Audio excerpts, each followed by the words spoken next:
Garage doors can break down or quit working at the worst times. At Doors Plus, they understand that a broken garage sometimes means repair and not replace. Sometimes, all you need to make your door like new again is a few bolts, realignment, or even a new balance. Trust the pros at Doors Plus to handle your garage door repair the right way so you can get on with your busy schedule. Visit them online at doorsplusllc.com or give them a call at 402-590-5800.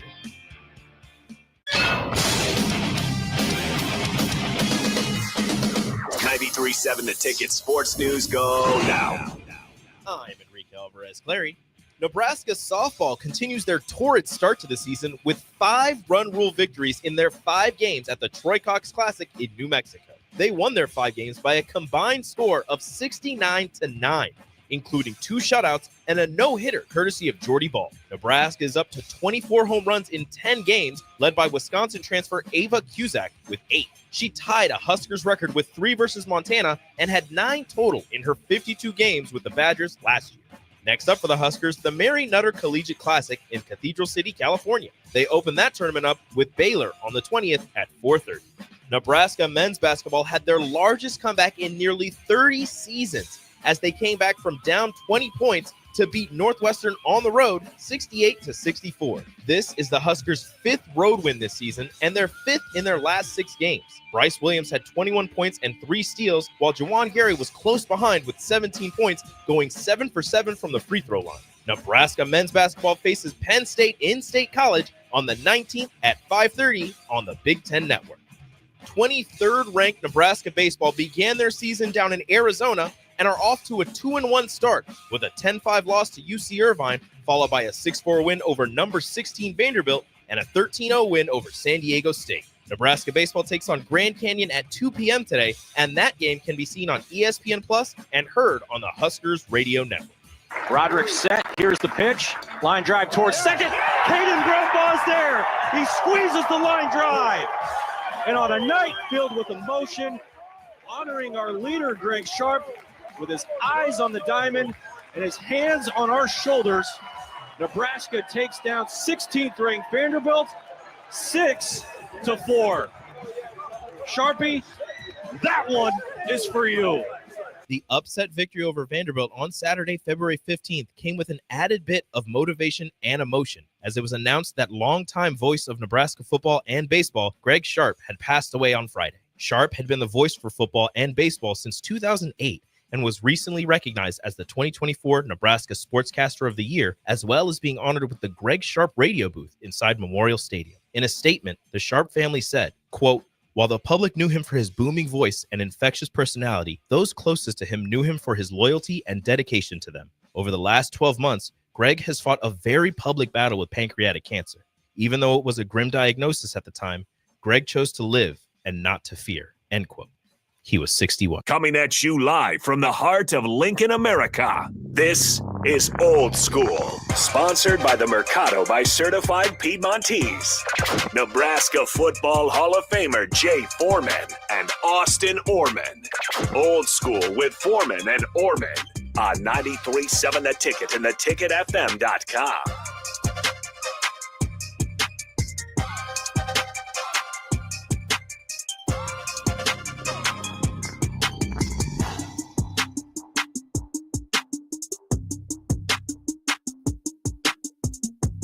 What up, Jay Foreman, Austin Oerman, Old School on this snowy day. We are brought to you by the Mercado, Certified Piedmontese, Special Ingredients and Butcher Shop, 84th and Havelock, 30th and Yankee Hill, 85th and Andromat, 168th and 168th and Maple up there in the O. Hope everybody is safe and warm because it is chilly outside, snow abound, and little slick roads out there. But nevertheless, you're able to battle on this President's Day.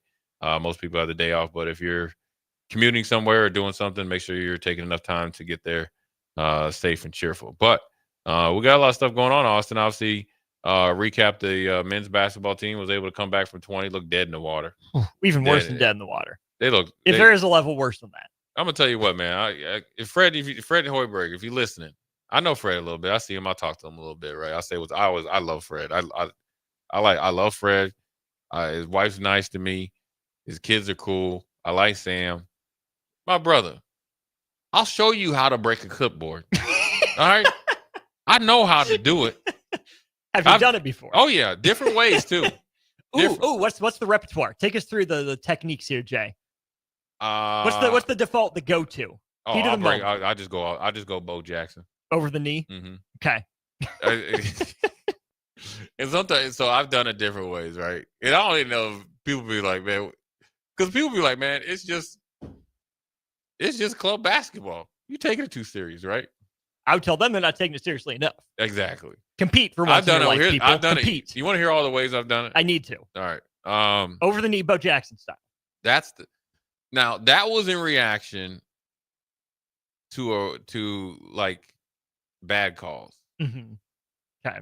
I was trying to intimidate him a little bit. Did it work? No. I think he hit me up with a T. Then I told him, I was like, well, you could take that whistle out the game. See ya.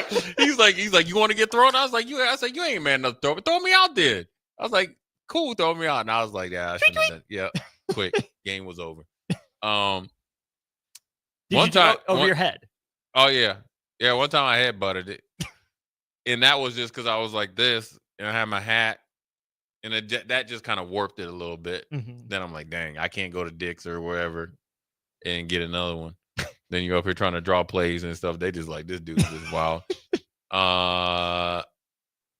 Probably. Then here's one where it wasn't even trying to break it. I had it like on my knee, and a lot of it's like in reaction to like I don't really complain about the rest. The only thing I complain about is like if you don't get control of the game, somebody's gonna get hurt. Yeah. And this one of my kids got slapped. Like it was actually kind of funny.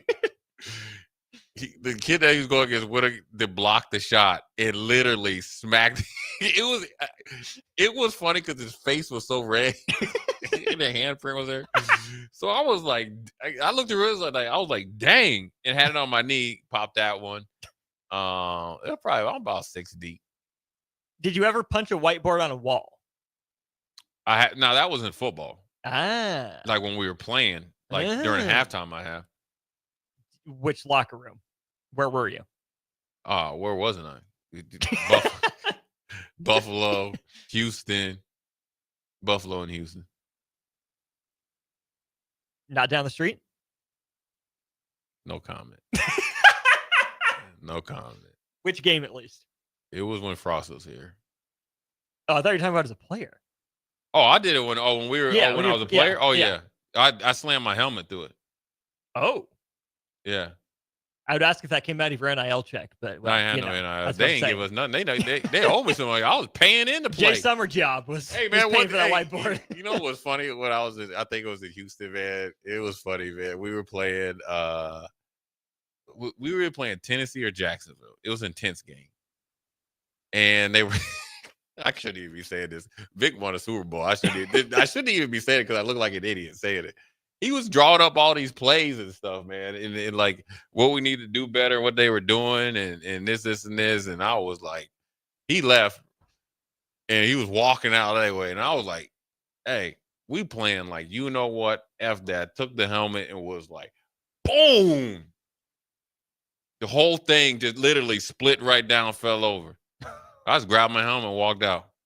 I said, if you guys want to play like we did the first half, stay in the locker room. I said, I know where I'm going. That was wild, man. I don't even know what I was doing it for. Like, you had a message to get across. Yeah. Message sent, message received, I hope. Now, I have seen somebody get thrown into the whiteboard, not doing anything with me. I've seen that before. I was like, then I was like, damn. Like, oh, it's real. Yeah, it's real up here. I was like, well, I need a Gatorade break. I got to go in there. I went in there. I asked Strick this. Any of your coaches break clipboards in front of you? Oh, or whiteboards? Who broke the most? If you had to guess. Oh, Reggie Herring did. Reggie, my boy Reggie was about that business? Yeah. The whiteboards you get, come off? And majority of the time, it was because of me. It was either me or he was acting like he was mad at me to get Jamie Sharper's attention. Here's you guys are a buddy comedy duo. No, take a show on the road. He knew I could take it. And he was trying to get Jamie's attention. Here's the funny thing. Jamie was chill, man. He's a great teammate. He was like, he was the polar opposite of me. You know what I mean? I'm uptight. I'm worn. I'm ready to rock. Right? He's like, man, we got this, man. Just chill. We're gonna do. We gonna make plays. You know Fire what I and mean? ice. Right? Don't ever. He's like, man, the outcome is good. We're gonna do our thing. Chill. You know what I mean? I'm like, no, we got to do it. Right? We're playing it. I'll never forget this. We were playing in Pittsburgh. Right? We were playing at Pittsburgh, and actually, we ended up winning again. It was like some NFL record. I think our offense had like negative yards, and we ended up winning. We played 100. Oh yeah, yeah. We played 105 plays or something. And so we were out. I'll never forget that we played at Pittsburgh, and Reggie had this big like whiteboard, and we ran this. Actually, it's the same defense Vic and them were running, but in particular in the Super Bowl. In the Super Bowl, in particular, we were running a fire with like kind of a fire zone. But we were running, instead of cover 3, we were running cover 4 after it on it. And it was like based on in how they were doing their thing, based on, motion, alignment. So as soon as the tight end or motion guy went past the quarterback, it was one call. If he went back, so you had to, it was like ping pong. And Vic had warned us in this formation, in this person, it was Antoine Randall, you have to be ready for multiple calls back and forth, because Tommy Maddox was the quarterback. They were more passing team. So it could go from, like, say, it fires on strong to weak, and then we had middle. That pretty much we were running middle gut, right? And it might have been whether he got to the guard or whatever, and if he kind of did in between those, then we were going middle gut. And we had practiced this thing. I mean, I think Vic put it in the week before. For Pittsburgh? For Pittsburgh. We practiced this thing probably 50 times. Practice, walk through, paper, like get the paper. It was in bold print and on the video. In night before the game, he was in the locker room, because I didn't really want to, like, unless it was important, I didn't want to be bothered. Like I'm trying to get ready.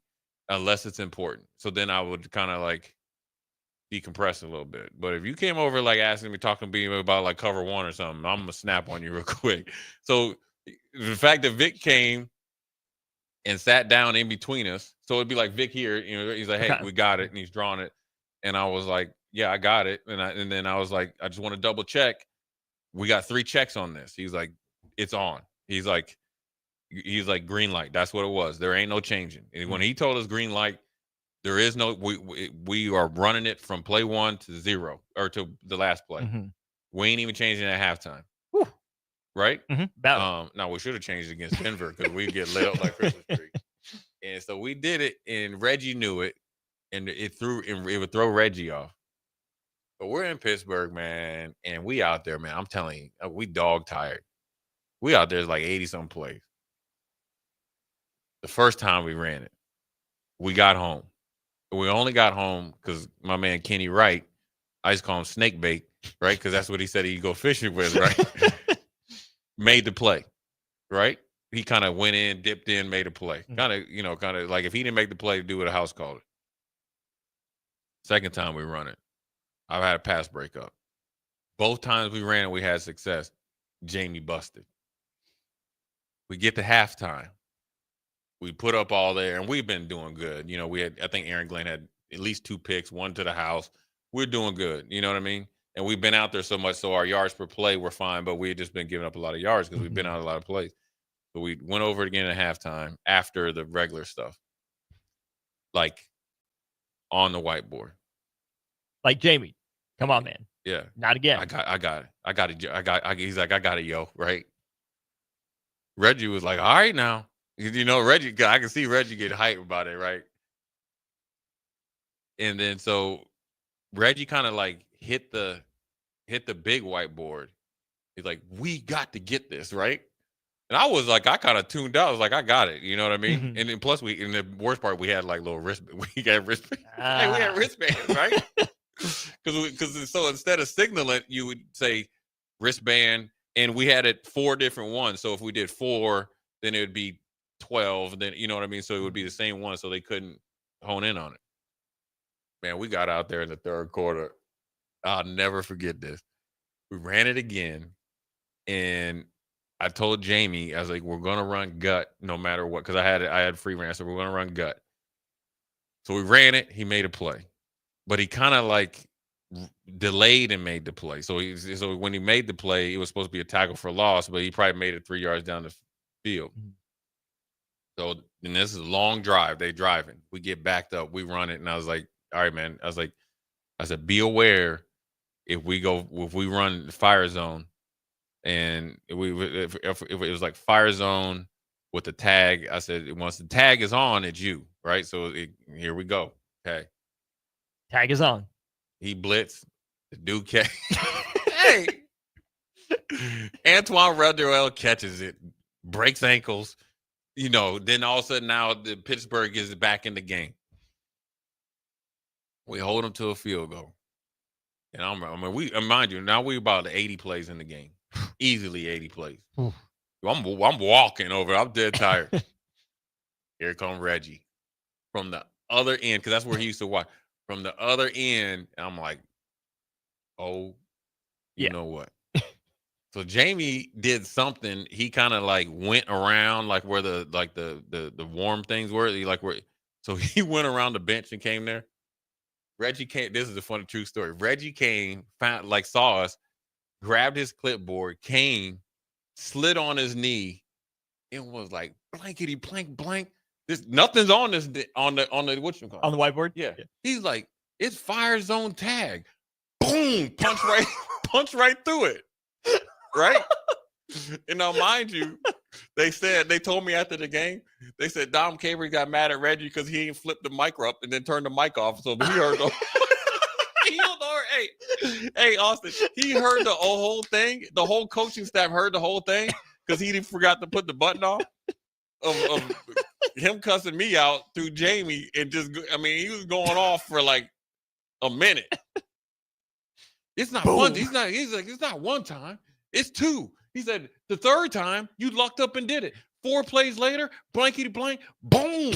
I was and Gary Walker's down there laughing at us. Seth Payne's watching. So you just 2 kids in the principal's office just getting, and I'm sitting there like, I ain't messed up, but I'm taking it. And then he's like, then he looks at me. He's like, it's your job to get him going where he's going. I'm like, I tried. I looked at it. I wanted to say, because first of all, when you know somebody's that mad, you just don't say anything. And for sure with Reggie, you don't say anything. I knew what he was doing because he'd tell me. But I'm sitting there like, dang, this dude make about 5 times what I'm making. You know what I'm saying? And I'm getting 5 times the yelling. And I'm getting just the business. But when he punched through that thing, I was like, dang, that old dude still got some strength. Because Reggie's still, he's still kind of swole, like, he been, he'd been drinking beer and stuff, but he still, you could tell he played. Yeah, he was a linebacker at Florida State. He was jacked up some. He punched through that thing. Man, it looked like something off the cartoons. Like Lion-O and the Thundercats. He punched through this thing. But the best part was he must have grabbed somebody else's whiteboard and came over and slid on it because it was kind of muddy, slid on his knee right in between us and just went to work. Always ready. Just went in. Yeah, that was probably the first of all, close proximity, and just the infuriated anger of that. Mr. Reggie Herring. Yeah, that's my dude, man. Here's a question from David from Renew on the text line. He says, I don't use a 60-degree wedge anymore because I've broke 4 of them like Bo Jackson. Have you broken more whiteboards or more golf clubs?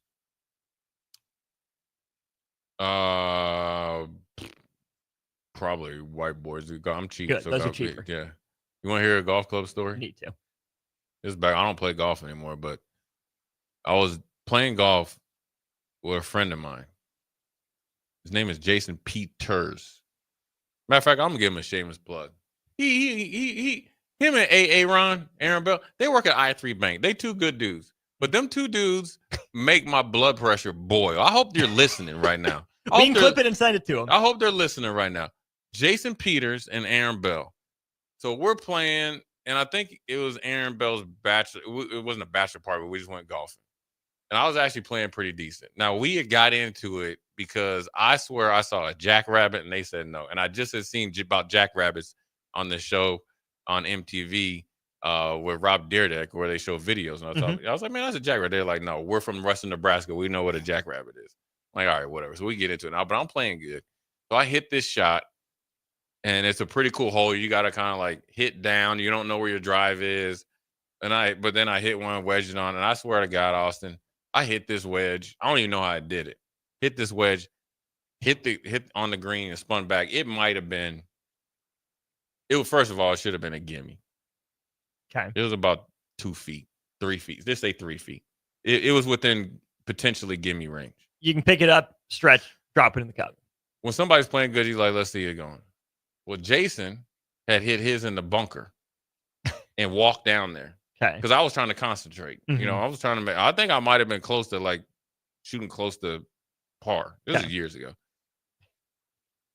So as I'm walking on the green, he walks up I think through the sand trap, but there must have been stairs.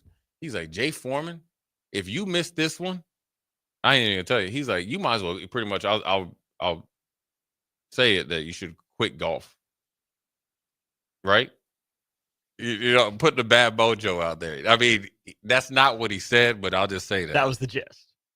And he hit me. He said it as he was walking past me because I think he's hit you the drive-by. Yeah. But then I'm ready to putt. Missed that bad boy. Hey, Austin. And then you know what? Here's the worst part. He was picking up.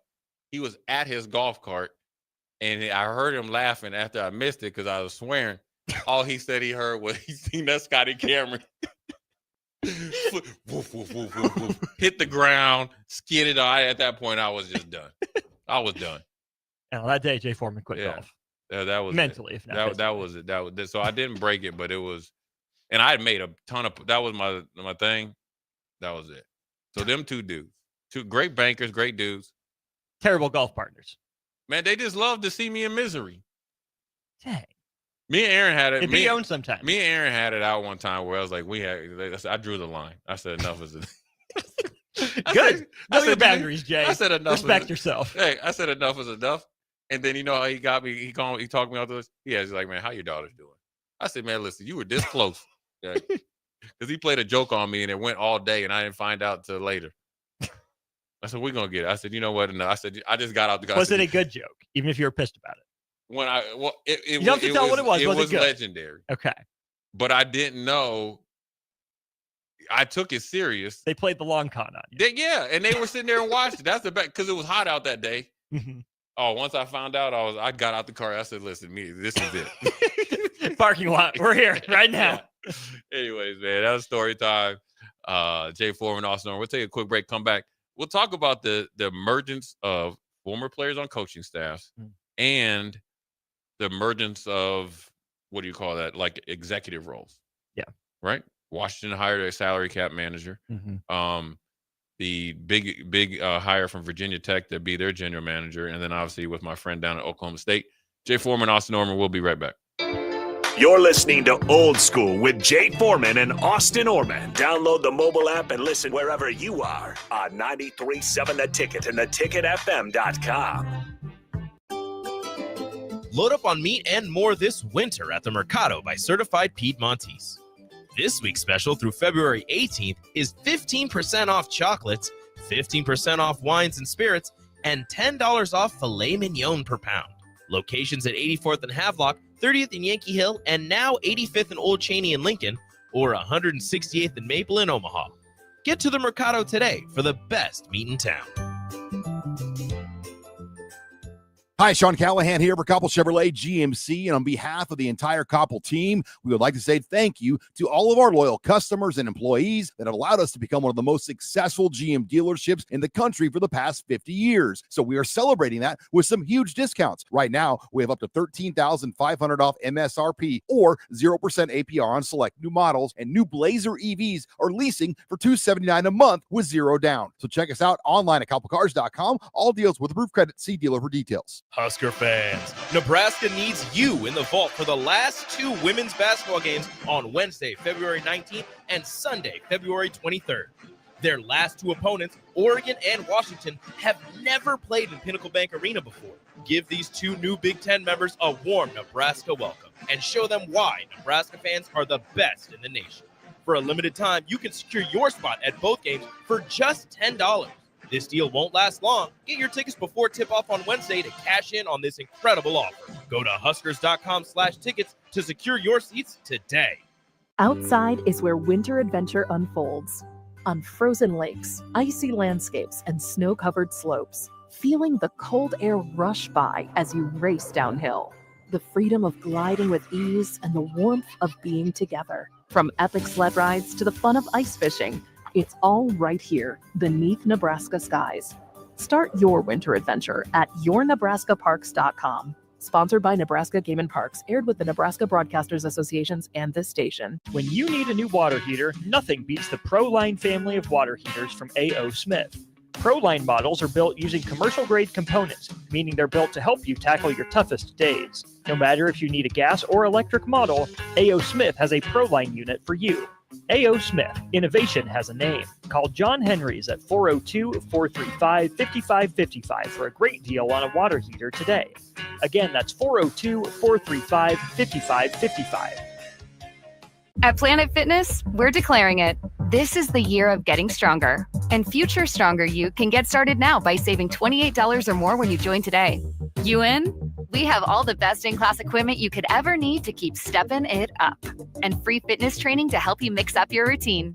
Plus, most clubs are open 24 hours. So let's do this. Join Planet Fitness today and save $28 or more. Just $1 down, $15 a month, cancel anytime. Deal ends February 28th. See Home Club for details. Are you ready for a new opportunity? Check out Sandhills Global. Join a dynamic team where your skills are valued and your career can soar.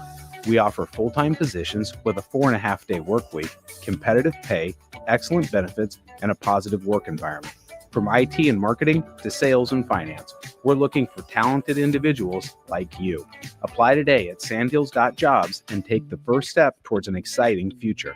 That's sandhills.jobs.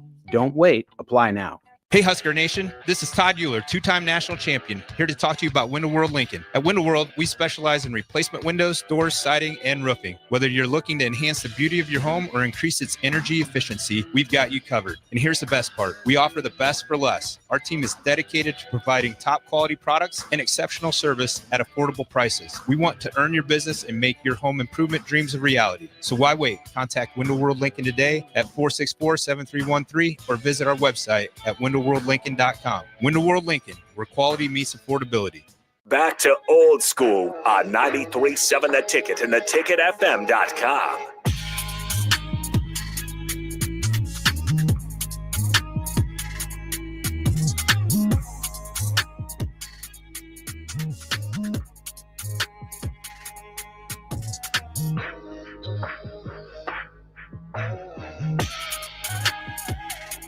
Back, second segment, Jay Foreman, Austin Oerman, old school on this snowy day, still getting a little bit of snow. Temperature is dropping. So, again, be safe out there. I talked about before the break, coaching moves now, I guess, before spring, and they probably happened before they've been reported. But one of the ones that kind of stuck out was Kevin Sumlin, who was the tight end coach, co-offensive coordinator at Maryland. Not only he didn't get fired. They said that he could have went to an off the field position, so maybe like an analyst, right? And he probably had to. He said he had to take care of some stuff about his career personally, and then take care of his career. But it just shows, how these coaches are pretty prominent. Obviously, his apex was when he was coaching Johnny Manziel, so forth and so on. That been in the game a long time are either choosing to walk away from the game or take different roles, right? And then on the flip side, you see the emergence of schools that are really welcoming. You even look at the national champion, Ohio State, where they brought back what's the running back that got in trouble? He was the one that, remember, he got drafted by Denver. He wanted to leave after his freshman year. I forget his name. But he came back as kind of like a consultant to help with learning the culture. And so you see different roles being created for former players like this, and where you think like Warren Sapp, right? The input that he's had on the defensive line of Colorado, whereas in you know, their offensive line coach, Phil Lodeholt. Now he's obviously down in Mississippi State. And then Colorado turns around and hires Marshall Faulk as a running back coach. Hall of Fame, probably one of the smartest players of all time. And Peyton Manning gives him Claret. or Maurice Claret, that's right, for Ohio State. Thanks, he comes back. So you're starting to see that more often. You're starting to see even Andrew Luck going back, and essentially he's the GM without any experience at Stanford. Again, Marshall Faulk, who pretty much taught Peyton Manning that his rookie year how to read defenses. I mean, he really accelerated Peyton Manning to the cerebral assassin that he became very quickly in the NFL, even though he had a head start. But having Marshall Faulk there, now Marshall Faulk is the running back coach for Colorado. Their wide receiver coach is one of their best one of their best recruiters is a former Atlanta Falcons player. Obviously, he played with Deion Sanders. And so you see it, starting to pop up a lot more throughout the, college football ranks. You got Deshaun Jackson taking head coaching job at HBCU. You got Eddie George already. You got Eddie Robinson Jr. already, in the HBCU as well.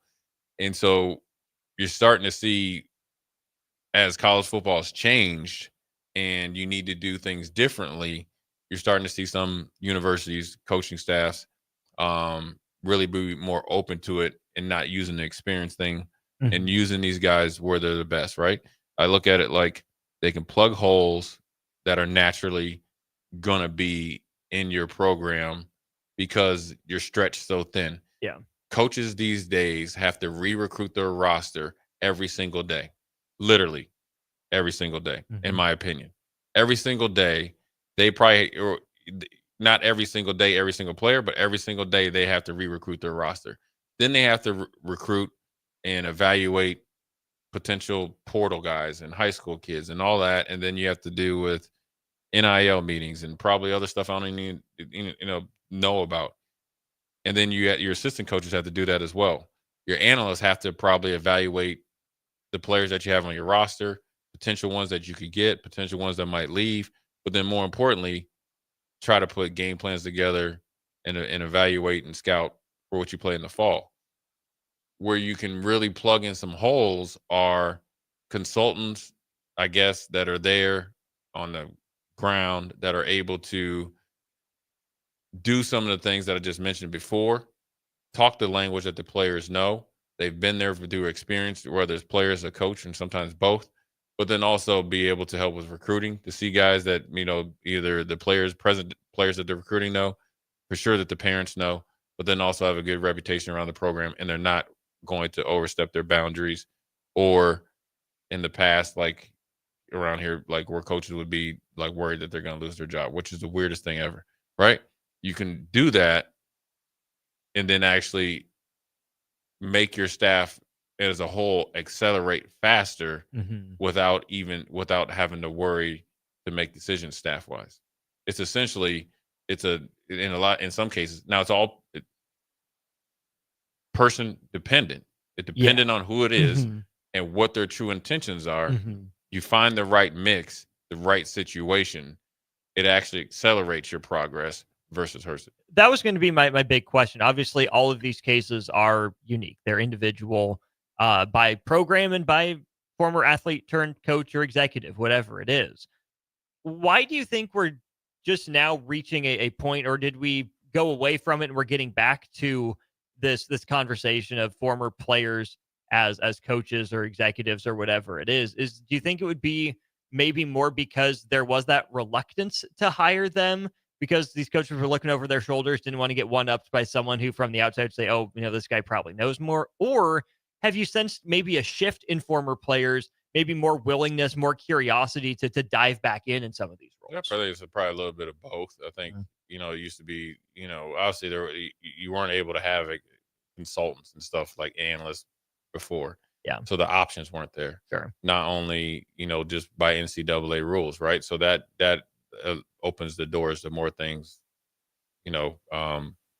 now. And then I think before maybe a little bit, but I think like a lot of the coaches, hey man, a lot of coaches, whether you're a head coach or not, you're just a former player, probably didn't play as good as you wanted or you weren't as good. Now that's generally what happens. And then I think sometimes there was a blanket excuse where you got some guys that just wanted to come in and not work, and then you get in the way of the progress of the coach. I think as you have more options, coaches know they want to win. They want to try to probably have as much longevity as possible.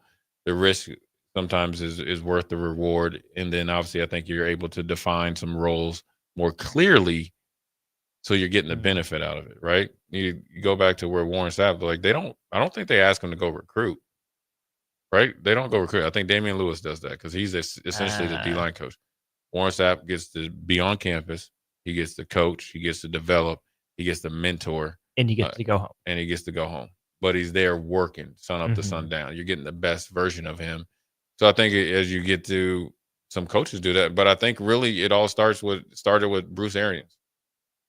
He was hiring Bruce Arians down in Arizona, where was it Byron Leftwich? It was Larry Foote. It was all those guys. It was Antoine Randall, all getting their start with him. He was being more open to it and hiring them at real positions to where they could progress, and then teaching them the coaching game. And then they've taken off from there. Byron Leftwich was the offensive coordinator with Tom Brady when they won a Super Bowl. So almost got a head coaching job. So, and it goes from there. Look at Aaron Glenn, where his path was a little bit different, where Bill Parcells took him under the wing and said, look, started in scouting, went from assistant coach in New Orleans, obviously took off from there, took advantage of the opportunity, went to Detroit, rest is history. Now he's a head coach. But he brought some guys with him. I know Jason Simmons, who's a player I played with, have a tremendous amount of respect for. He started out just like grunt work, but he had to go in essentially for free, and then he worked his way up and waited his time. Whereas like now, I think he's with the Commanders, and he's a great coach at the pro level. You got guys like Antonio Pierce, right? He kind of obviously he was breaking. He's bending a couple rules there at Arizona State. He ends up taking a linebacker job with the Raiders. Rest is history. So it just kind of depends on the openness of where they're at, program wise, coaching wise, tenure wise, right? If you're at the beginning of your tenure, or if you need to really have an uptick in development of players, they look for it. I think one of the bigger thing now that I think NCAA rules have changed to where you can kind of coach more in the off season. So I know the roster sizes have changed, but prior, just say for instance, if Austin, you're the linebacker coach, and just say there's 22 linebackers in. Just say if you run a 4-3, or say you coach the two main base linebackers and nickels. So essentially, and say you do have one assistant. That's essentially, say you have 22 guys. But then if you have an analyst or a consultant in there, now you get to break up that 20 or 22 between 3 into 11 or into 7. Right. Well, it'd be 7. Obviously, the starters are going to go with the main coach. The second string guys or whatever be there, and then obviously scout team. But then you're able to do on the field work, or you got a couple guys that, and this is including the walk-ons and all. So you're able to really, really, speed up your development a little bit. Maybe. I mean, in some ways. And so you're seeing this. You're even seeing like, Brett Venables. He's bringing back Kevin Wilson, former head coach. That's a name I'd completely forgotten about. Right. But I think he had stops at Ohio State and all that, right? Indiana. Phil Montgomery going to coordinate at Virginia Tech. He was at Houston, Baylor, Auburn, and then he was in the UFL. You got to think Kellen Moore, right? He went from backup quarterback, essentially, at Cowboys, quarterback coach, co-offensive coordinator, OC at Philly, head coach, right? Normally, I'm pretty sure he's pretty studious, but he's not any more studious than Ryan Fitzpatrick, right? Sure. Right. So, but to get that chance, and so these guys are really doing a number on the college football ranks, but then in the pro ranks as well. And so, I think it's good. I think it's also good to where teams are having to think outside the box. They look at Washington. They hired an NFL agent as senior director of contracts and cap management. So they know it's going to be a cap. Right. We have a certain amount of money that's going to the football team.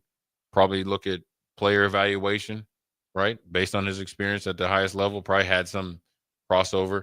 And his name is Cameron Foster. I haven't heard of him, but he's a former Washington alum. So you're starting to see the pattern, right? And so, but he's coming in to help with cap and stuff like that, probably evaluate players.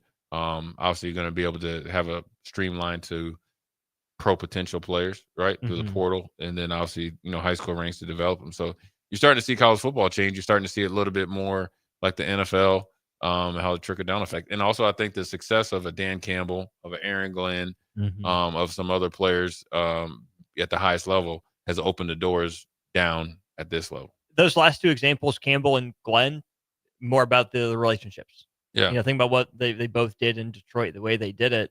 That speaks a lot to it. Right. I think that's a big piece of it.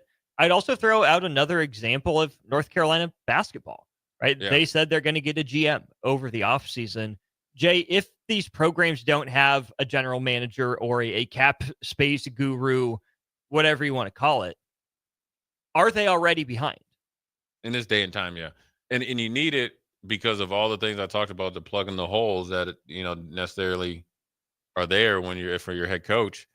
You don't want your head coach to be up there trying to coach and be the executive, but then he's up here trying to, add, subtract dollars and stuff like that. Now, if you got somebody, and I think, Nebraska's got a pretty good one, Sean Patton, is that where, you're able to take some stuff off the plate, but then also make him aware, meaning, in this RKH Coach Rule. So I think it works out really well, as long as you have it. But if you don't have one, you run into a little bit of problems. And I'm just looking at Aaron Glenn's staff here, right? You bring in Steve Wilkes, experienced, and they know each other, right? And he wanted just good coaches. Chris Harris, former player. Scott Turner, former player. Here's a guy, Dre Bly, who was up in Detroit, assistant DB coach, right? I know Dre pretty well. All his sons went to high school with my oldest, Aaron Curry. Remember him, former first-round pick from Wake Forest. Cameron Davis, first-round player. All younger coaches when you look at Sean Jefferson. I remember having him on my fantasy team. Hey. Yeah, and he's been in there for a while. Steve Hayden. I played against Steve Hayden, tight end.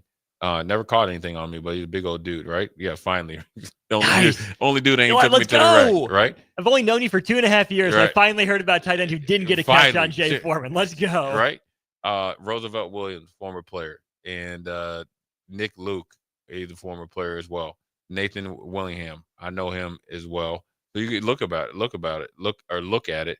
And then what he did, Aaron Glenn, he's got John Berger as like the game management guy. So what he's doing is plugging the holes, game management wise, so he's able to find somebody that's just their job into a system. Yeah. Right. And so you're seeing that type of mentality come down from the highest level down to colleges. So it's very unique when you think about it. The explosion of GMs, and whatever personnel people, and the explosion of former players finding roles as like consultants. These are ones, and there's plenty of them that you don't even know about. Right. Because a lot of guys don't even want to. They just want to do what they need to do and go home. So you're starting to see that, and you're starting to see the benefit of it. Speaking of former players, Terrell Farley chimes in on Twitter. What's up, Jay? What did he say? He says, hello, Jay. What up, Farley? Do you think Farley ever shovel snow? No. Ooh. No, he ain't. See, I would say yeah. Yeah, I think he's a grown man. Yeah, he's dude. Even if he doesn't want to, he's responsible. I think he's meticulous about his stuff. Yeah. Yeah. I believe it. That's my dude, man. Little T. Farley. Little black leprechaun boy. That ball used to bounce in his hands like a monkey. That's my dude, man. We 10 toes down like always. But anyway, we'll take a quick break, come back. We're going to put a bow on this Monday, old school style. Jay Foreman, Austin Oerman. We'll be right back. Watch Old School live on Facebook, YouTube, or Twitch. Old School with Foreman and Oerman on 93.7 The Ticket and theticketfm.com. Bundle up, bring your crew, and make this winter one for the books with Bachfest at Beer House. Enjoy winter brews that will tangle with your taste buds, polka dancing, games like Hammerschlagen, Stein Stamina, and much more. Bach beer will be flowing, and sausages and pretzels will be available for purchase. Doors open at 11 a.m., and the party goes outside until 6 p.m. before moving inside. VIP tickets are $75, but just $5 gets you in the door. Buy your tickets today at beerhousene.com for this Saturday's Bachfest. Rico here with HIS Auto Care at 70th and Van Dorn, letting you know HIS is a great place to bring your vehicle for service. With superior service bumper to bumper, we'll treat your vehicle like it's your mother's. It doesn't get any better than that. So call 402-488-8934 and HIS Auto will make you glad you did. 5% off, mention this ad, and for sure your mother will be proud you called. 402-488-8934, HIS Auto Care, 70th and Van Dorn. God bless you. Husker fans, Nebraska needs you in the vault for the last two women's basketball games on Wednesday, February 19th and Sunday, February 23rd. Their last two opponents, Oregon and Washington, have never played in Pinnacle Bank Arena before.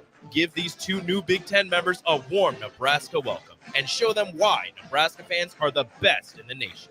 For a limited time, you can secure your spot at both games for just $10. This deal won't last long. Get your tickets before tip-off on Wednesday to cash in on this incredible offer. Go to Huskers.com/tickets to secure your seats today.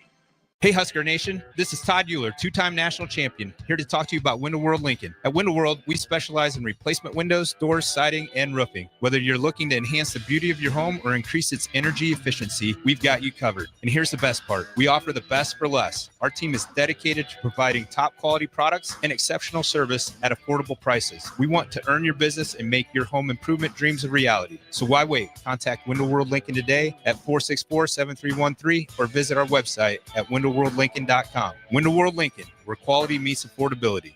93.7 The Ticket, Fox, KFXL weather. Brought to you by Bryant Air Conditioning, Heating, Electrical, and Plumbing. Your Lincoln forecast for today: snow likely throughout the day. It'll be breezy and cold with a high of just 6 above.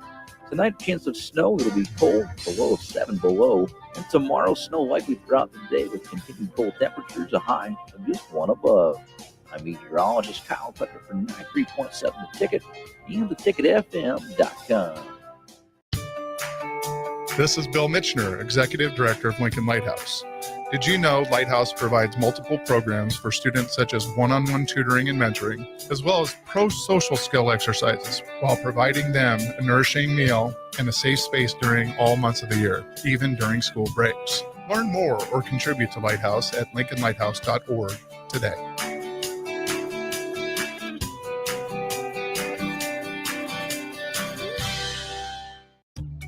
Are you ready for a new opportunity? Check out Sandhills Global. Join a dynamic team where your skills are valued and your career can soar. We offer full-time positions with a 4.5-day work week, competitive pay, excellent benefits, and a positive work environment. From IT and marketing to sales and finance, we're looking for talented individuals like you. Apply today at sandhills.jobs and take the first step towards an exciting future. That's sandhills.jobs. Don't wait. Apply now.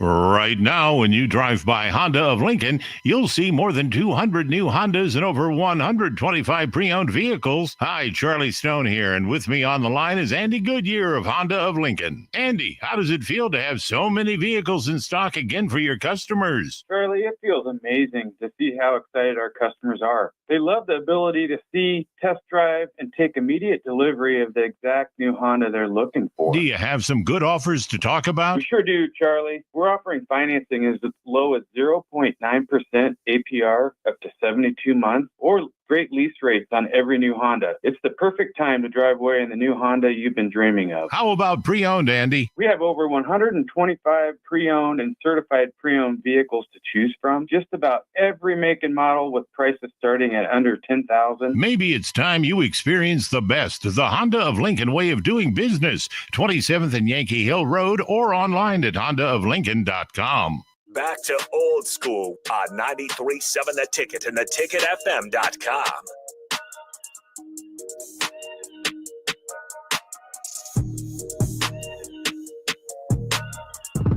We're back. Jay Foreman, Austin Oerman, old school here.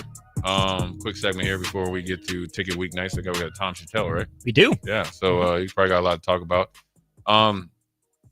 Austin, I don't know if you check out the women's game. The Nebraska women's game? Yeah. I was tracking it a little bit during post game. Yeah, it's unfortunate. I think against Illinois, a little rough game. They missed a lot of bunny shots, but then also I was very disappointed in the refs not calling the undercut on Britt Prince. Yeah. I'm fine closing out, running them off 3-point line. That was a dangerous play. Hopefully she'll be okay. Euless got a flagrant for it right an hour before. Right. And nothing. That's a dangerous play. And I'm not saying it's a dirty play. It's a dangerous play. Yeah. And I think the more that is addressed, the less that it will happen. Mhm. You got to think way back in the day, Andrew Bogut with who was that he did it against? Yeah. Was it Durant? Or it was Western remember. Conference. Was it Durant? He closed out. It started there, and I just think that that was a little bit disappointing. I know the women have bounced back. They've battled hard this year to overcome some, unfortunate injuries. Well, Bogut was the one that got hurt. Okay, Bogut was. Well, who closed out hard on him? It was Bogut against Kawhi. The Pachulia in the corner against Kawhi. Okay, that's yeah, right. Yeah, that's right. Because that Spurs team was the number 1 seed in the West, 65-17 rolling. Pachulia comes down, lands under Leonard, sprains his ankle, and he's pretty dubs much with done. the series. It started out, and that started the downhill spiral. Yeah, with tendinopathy and all that. So it can lead to a lot of things. And obviously, I think Britt Prince will be fine. But I was a little disappointed. But for the men, I want to give them a shout out. Be down 20, did not look good. Couldn't make a shot. I mean, there was 7-1, I think, at the under 16, and I think that they had missed a whole bunch of free throws. Morgan was 1 of 4 by himself. Right, and it wasn't. And Gary missed a couple. And it wasn't like they were wild shots. It was just a lid on the rim, looked dead in the water. We're down by 20, but then systematically got on a run and then got going, and then they were able to get to the free throw line. And it was a great call there by Kim Pavelka, but better job. Give it up to Bryce Williams. Second game in a row, I think he played 39 minutes. It takes the heart of a champion to do that. And also takes some wherewithal for everybody else around to pick it up. And a big shout out to Juwan Gary, too, in the second half. And happy birthday. Yeah. Great job, Juwan. I mean, you can see he was frustrated because things weren't going well. He even made a 3 kick out there after, they kind of I would say they were playing kickball with the basketball. Bryce Williams got a turnover, interception. Came down, kicked it to Juwan. He hit that deep 3. I'm like, I don't know if you want to shoot that. It was unconscious. Shot it, made it, was still upset, but that kind of springboarded the comeback. That's a play. I'm glad you brought that up because I was watching the game back today, and that is not a shot Juwan Gary takes when he gets to campus.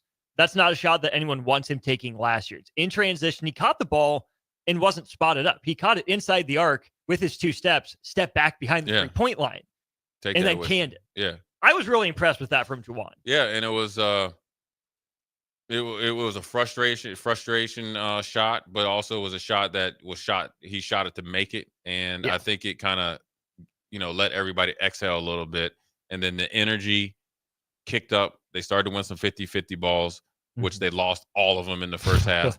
Led to their comeback. Big shout out to Fred Hoiberg and company. And they they play Penn State, I think, Wednesday. So owe them some payback for the few times he had to play them in these type of situations, right? Sleepy Wednesday. Everybody hates Penn State, and so do we. So anyways, good show on Monday. Big shout out to everybody listening and tuning in on this President's Day. Hopefully we entertained you. We're turning over Ticket Week nights with Tom Chattel, Jay Foreman, Austin Oerman. We'll holler at you tomorrow.